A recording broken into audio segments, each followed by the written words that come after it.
Hello everyone, welcome back to Studio 21. I'm your host, Angelina. And I'm Emily. Today we have in store some news on the one and only Pete Davidson, some Oscar nominee reviews, a look at the coolest coffee shop in town, and we're joined by a special guest, Dunwich Heroes. Hope you enjoy the show!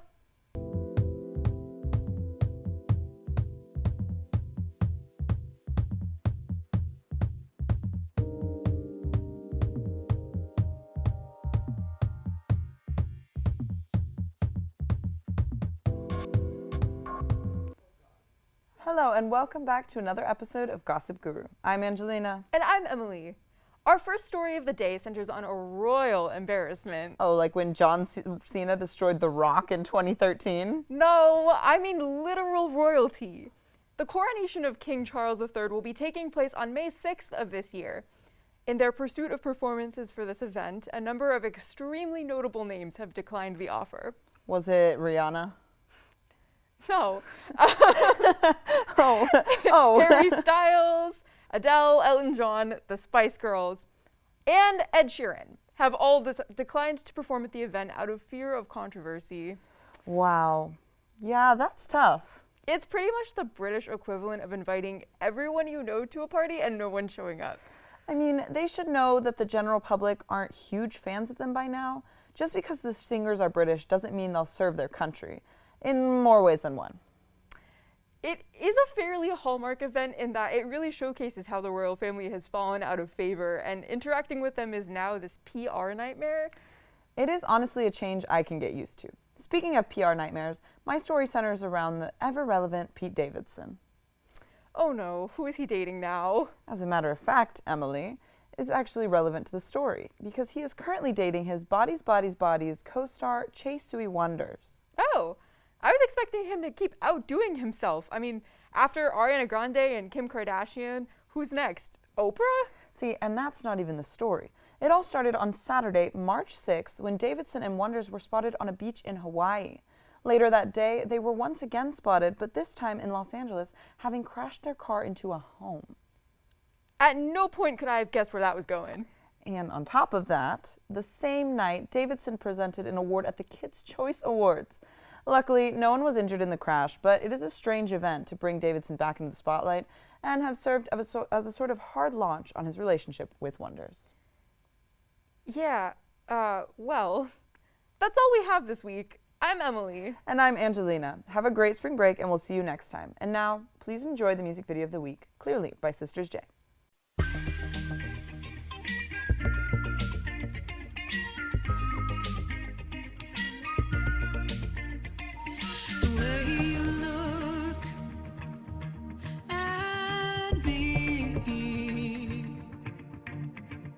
Is nothing like I've ever seen. And when you catch me by the arm, sparks fly like you wouldn't believe. And when you spin me round and round, can't wipe the smile from my face.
true. 'Cause you've turned my world upside down, opened my eyes to see color. You make me smile like no other.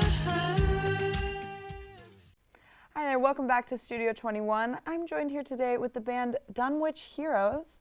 Welcome, guys. Will you please go ahead and introduce yourselves for us? My name's Mark. I'm the lead singer and the manager of this band. My name's Pablo. I play the bass in this little ditty. My name's Ricky. I play the drums. My name's Keanu. I'm lead guitar.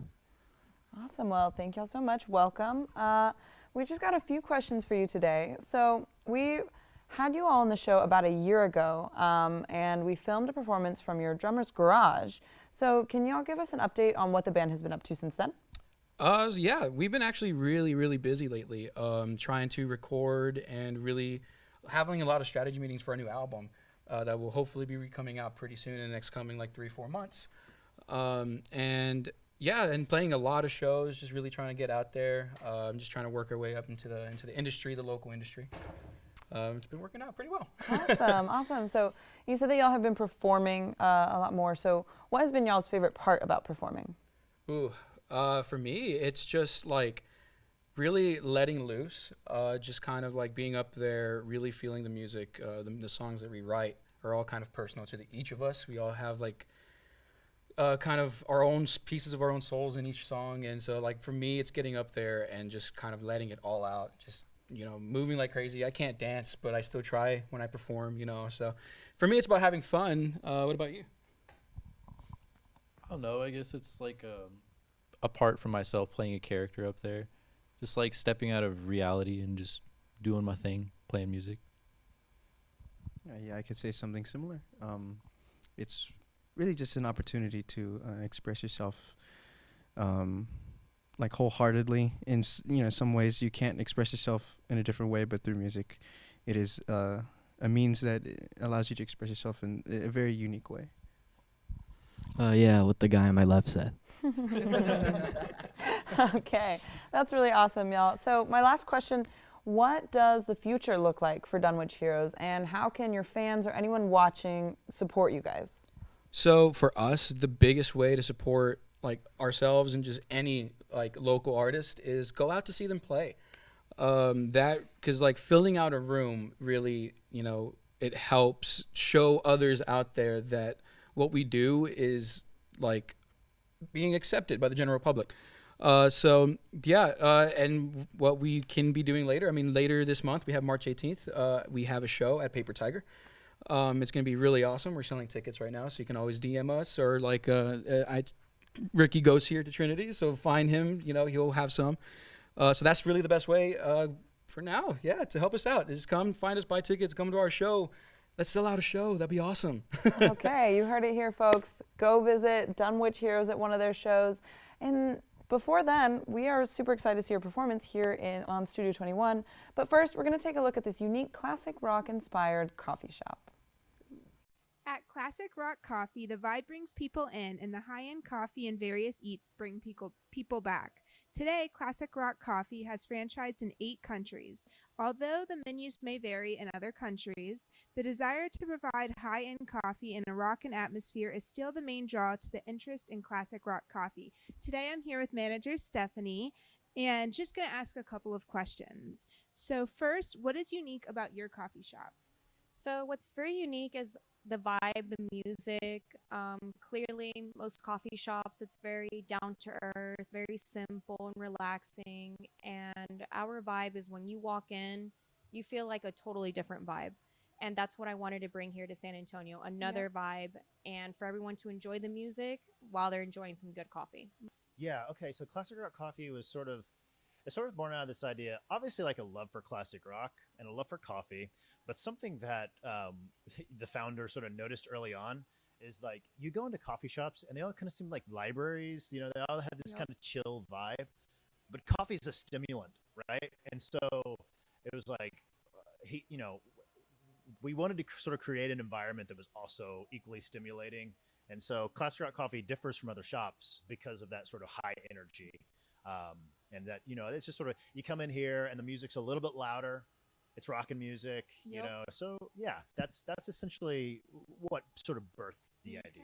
Good name. Makes sense. Yeah. Okay, and then can you talk a little bit about the inspiration behind some of the uniquely named menu items? Of course. Like raspberry beret and cinnamon girl. Yeah. So all of the majority of our drinks and our brews have names that are inspired by famous classic rock songs. So you mentioned Cinnamon Girl. Yep. Classic Neil Young song. Any Neil Young fans out there might gravitate towards that. Raspberry Beret, of course, is Prince, sort of the king of pop music. That's arguable. Some say Michael Jackson. I'm a Prince man because he had a guitar. So yeah. Awesome. And then what do you like most about your job? The best thing about working in coffee is free coffee. Nice. That's why I like working in the food business. Absolutely. Okay. Thank you, Nick. Thank you. And then one of your breakfast items has the name War Pig. Can you tell me more? So that's one of our most popular sandwiches. Obviously, some of the food items and coffees, we name it after songs. So the War Pig has the ciabatta bread with any specific cheese, and it has bacon and ham and fried eggs. So yeah, it's pretty good. Delicious. Okay, and then which menu item is your favorite? Ooh, okay. I have a few. My two top favorites is the Freebird sandwich and the breakfast flatbread. Those are my two Both favorites. sound delicious, and they have served breakfast all day here, which is awesome. Okay, and then last question, where do you see the future of your company going or business?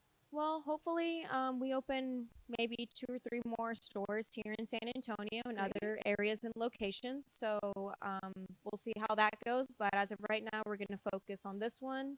And our main focus is customer service. I like that. Okay, thank you, Stephanie. Thank you. Hello, and welcome to this week's episode of Release Date. My name is Daphne Tet. And I'm Zane Clow. First, something a little bit different. With the Oscars less than a week away, and since I've just finished watching all 10 of the Best Picture nominees, I'll be ranking them from my least favorite to favorite and say a little bit about each. For me, at number 10 is Triangle of Sadness, a film I found to be just okay. It's a little too long, bloated, and pretentious given its simplicity and lack of subtlety, but it's still an alright film. With the name of, Triangle of Sadness, I thought it would be a drama, but I actually found myself chuckling a few times at the trailer, especially the lady asking to have the sails cleaned on a motorized yacht. This film gives me the feel of an online post like, what if one of those super yachts full of rich people wound up in the Bermuda Triangle? And I think I'm glad that's a movie that exists. Now for number 9, Elvis.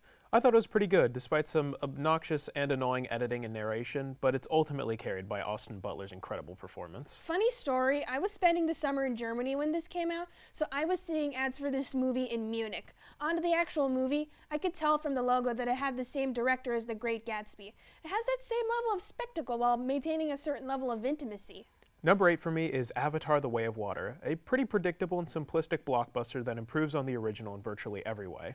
I mean, it looks like a good movie on its own. The visuals are amazing and James Cameron is James Cameron, but it kind of feels like a repeat of the first movie where the humans are invading Pandora and the Na'vi have to fight them off.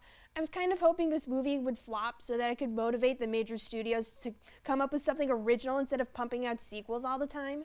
Number 7 for me is Top Gun Maverick, a pretty predictable and simplistic blockbuster that improves on the original in virtually every way. Did you just say the same thing twice? Now for number 6, Women Talking, a gripping and compelling drama with great performances and a deeply upsetting and moving subject matter. I personally don't do drama. I have a natural tendency towards comedy. When the woman said, "What is love?" at the beginning of the trailer, my brain immediately filled in, "Baby, don't hurt me, no more." Still, I think it would be a great movie for people who are into that sort of stuff. I like that it has a great color palette to match the melancholy tone of the movie. My number 5 is The Fabelmans, another great drama that acts as a beautiful love letter to the art of filmmaking, plus there's a David Lynch cameo. I know I said like one section ago that I don't do drama, but I feel like I could vibe with this one. It's got a tinge of hope to it, if you know what I'm saying. It was directed by the legendary Steven Spielberg and inspired by his childhood, so I know that it's a great one. My 4th favorite film is Tar, a great dissection of ego, status, and one's downward spiral with an amazing performance by Cate Blanchett that I won't be forgetting anytime soon. A few seconds into the trailer and I was already unsettled. It's like a psychological thriller where the main character is both the protagonist and the antagonist. I haven't even seen the movie and I know I won't be forgetting it anytime soon either. My third favorite movie is The Banshees of Inisherin. I've talked about this film once on the show before, but I think it manages an incredible balancing act of drama and comedy with two incredible lead performances to tie it all together. This movie looks just as charming as it did the first time I watched the trailer, and I'm sad that Mom and I still haven't had that mommy-daughter day. We'll be on spring break together. Maybe we'll find it available to stream and have a couple hours to watch it. My second favorite film is All Quiet on the Western Front. This is a simultaneously horrifying and beautiful anti-war film that exemplifies the uncaring cruelty and pointlessness of war that had me at times feeling sick. Back to that summer in Germany, I read the book for my European history class as part of the World War I unit. Then I came back to America and I found out, wait, there's a movie? And then I found out, wait, there's an Oscar-nominated movie? Based on what I've seen in the trailer, it looks just as brutal as the book, and I kind of want to watch it without subtitles to see how much German I can understand. Now, my number one pick of this year's nominees is Everything Everywhere All at Once. This film is one best experienced with as little information known as possible going into it, but it is one of the most emotionally affecting cinematic experiences I've had that combines so many genres and tones to make a truly unique and incredible film. I actually talked about this one last year before you got here, Zane, and I'm still sad that I never saw it. It's so weird and freaky in all the right ways. The Trinity University Film Club will be showing this one at 7:30 p.m. on March 8th in Dickey Hall, room 108, so I can see it then. All of these films have their merits, so you can't really go wrong watching any of them. Next, I know this isn't that recent, but I've been hooked on The Amazing World of Gumball for the past week, and now you're going to hear about it. The Amazing World of Gumball is an animated sitcom that ran on Cartoon Network from 2011 to 2019. The show stars Gumball Watterson, a 12-year-old anthropomorphic cat, his adopted goldfish brother and best friend Darwin, and the rest of the Watterson family as they get into various shenanigans in the fictional city of Elmore. Cartoon Network is known for having some standout shows, and Gumball is no exception. The first thing you'll notice when watching this is the animation. It seamlessly combines 2D, 3D, and live-action elements to deliver its unique blend of oddball humor and satire with just a hint of self-awareness. This show also has an all-star cast of characters. Even with the supporting cast, and there are a lot of supporting characters, each of their appearances and personalities is so distinct that you'll get to know all the citizens of Elmore in no time. It's not a show that makes you think a lot, but I found my face aching after watching it from smiling so much. If you're looking for something fun and subversive, then this is the show for you. I really loved the show when I was younger, and in the past year I found myself revisiting some of my favorite episodes from my youth. It's a show that I somehow find even funnier and more endearing now that I'm older, and at the risk of sounding redundant, the characters in the show are great. Their uniqueness both visually and personality-wise is what really makes this show something special and worth the watch. The Amazing World of Gumball is available on Hulu, HBO Max, Amazon Prime, and Apple TV. That's all for release date. I'm Zane. And I'm Daphne. Now for this week's performance from Dunwich Heroes.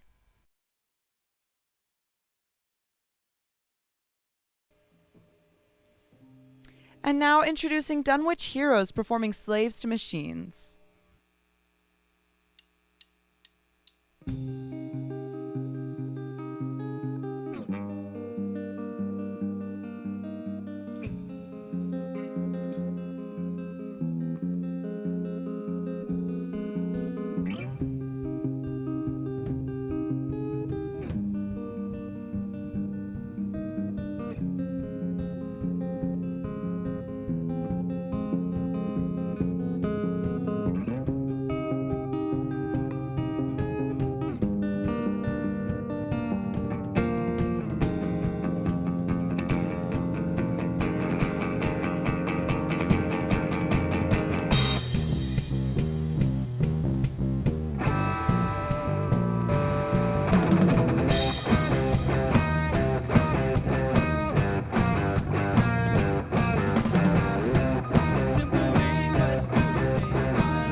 words are turned to static noise and loss.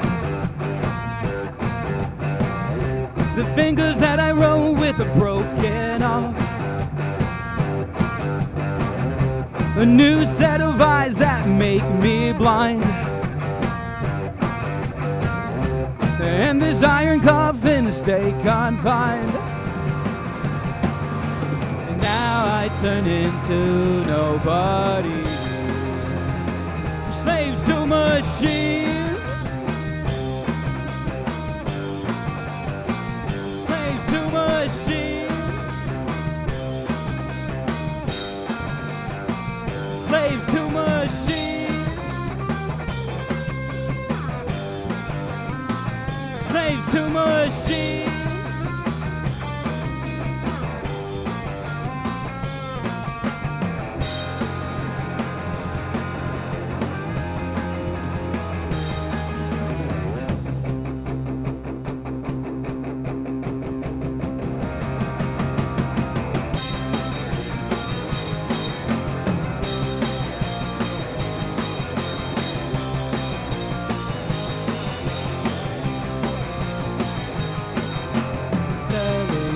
For mass appeal, I would rather disappear. Words of wisdom get let loose. I would rather make them news.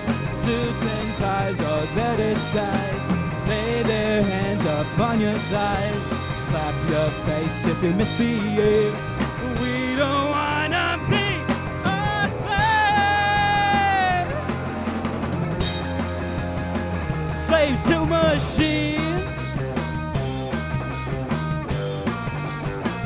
Slaves to machines. Slaves to machines. Slaves to machines.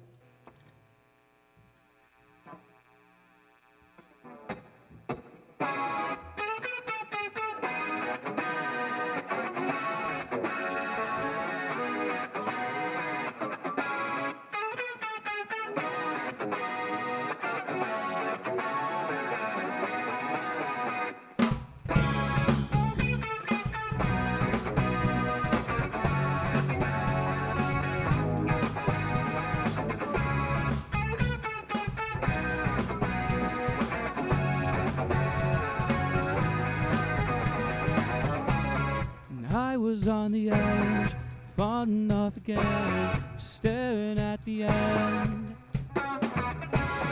Crawling out of bed, void but full of lead, this voice inside my head. I know you wanna keep playing pretend, trying to make sense of these loose ends. They never want to see your face again, and I can never seem to comprehend.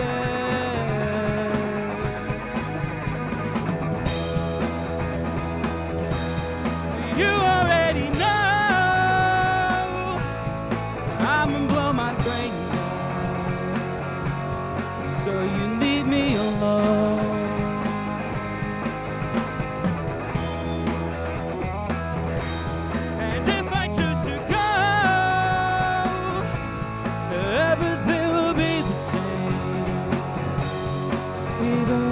Go away.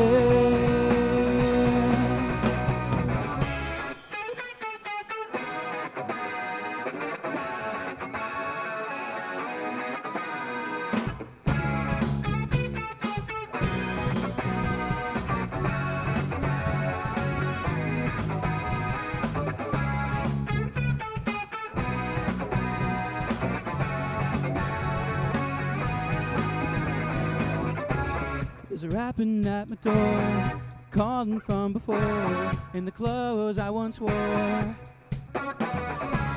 We both love the sound, but it's long since drowned, and it's all over now. I know you want to keep playing pretend. It's always a choice between us and them. Never want to see your face again, and I can never seem to comprehend.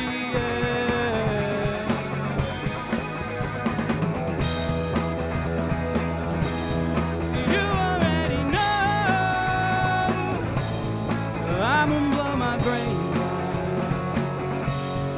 so you leave me alone.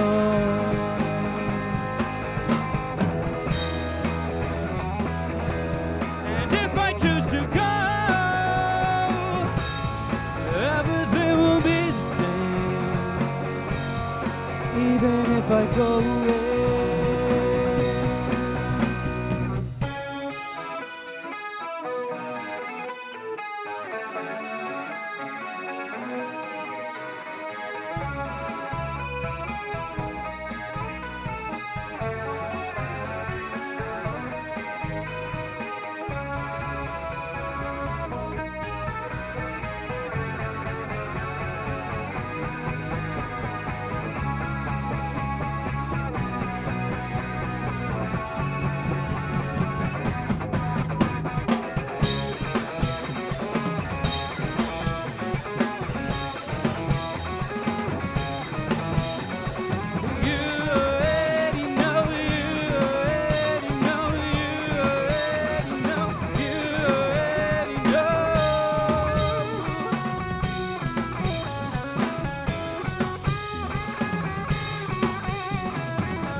Have you seen the girl who has cigarettes in her pocket and has my leather jacket?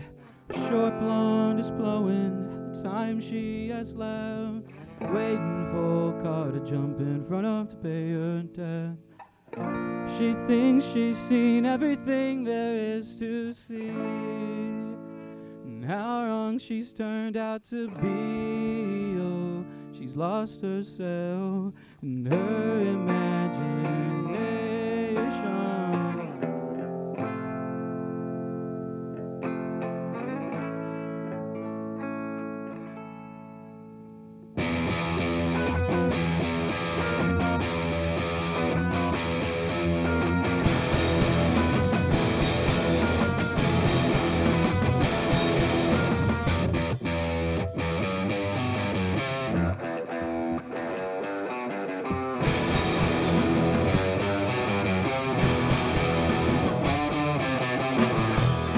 You went ahead and took advantage of the people closest to your mind, and now you're taking my devotion that could have saved me from the time we spent wasting on each other.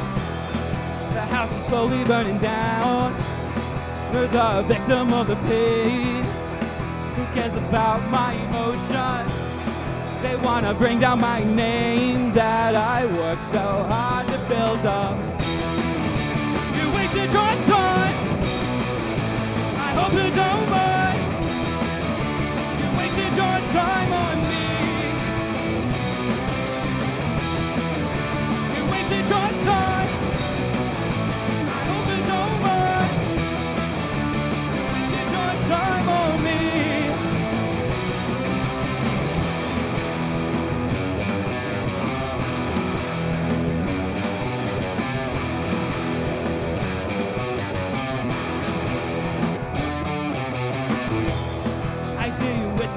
guys. Hearts in the palm over here. Your nails start sinking in. And they collapse on your command. Friends melt down out of desire. The shivers sent down my spine. Don't make a difference whatsoever. I hate the fact that you were mine. And thought that we would be together. Now we're on the opposite side. You wasted your time. I hope you don't mind. You wasted your time on me. You wasted your time. I hope you don't mind. You wasted your time on me.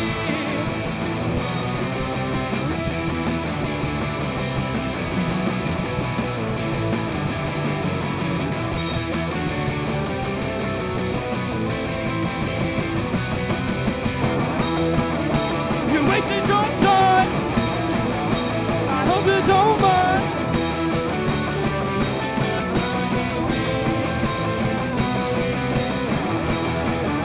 You wasted your time. I hope you don't mind. You wasted your time on me.